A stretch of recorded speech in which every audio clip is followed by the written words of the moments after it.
Janata garage hit తర్వాత Tarak new మూవీకి కొంచెం గ్యాప్ వచ్చింది.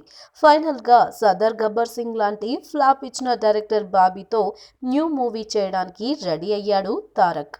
కళ్యాణ్ రామ్ ప్రొడ్యూస్ చేయబోయే ఈ మూవీలో Tarak first time triple role try చేస్తున్నాడు. ఇంతకు ముందు అదుర్స్ మూవీలో డబల్ రోల్స్ తో అదరగొట్టిన తారక్ ట్రిపుల్ రోల్స్ తో ఇరగదీయడం ఖాయమని అభిమానుల్లో అంచనాలు పెరిగిపోతున్నాయి. వారి అంచనాలను రీచ్ అయ్యేలా 3 క్యారెక్టర్లను డిజైన్ చేశాడట బాబీ. ఓ క్యారెక్టర్ తో కామెడీని, మరో క్యారెక్టర్ తో యాక్షన్ ని చేయించేలా ప్లాన్ చేశాడట. ఇక మూడో క్యారెక్టర్ ని కొత్తగా డిజైన్ చేసినట్లు టాక్. ఈ రోల్ నెగటివ్ షేడ్స్ తో ఉండబోతుందని ఇన్సైడ్ న్యూస్. అదే నిజమైతే తారక్ కొత్తగా నెగటివ్ రోల్ కూడా చేస్తాడన్నమాట.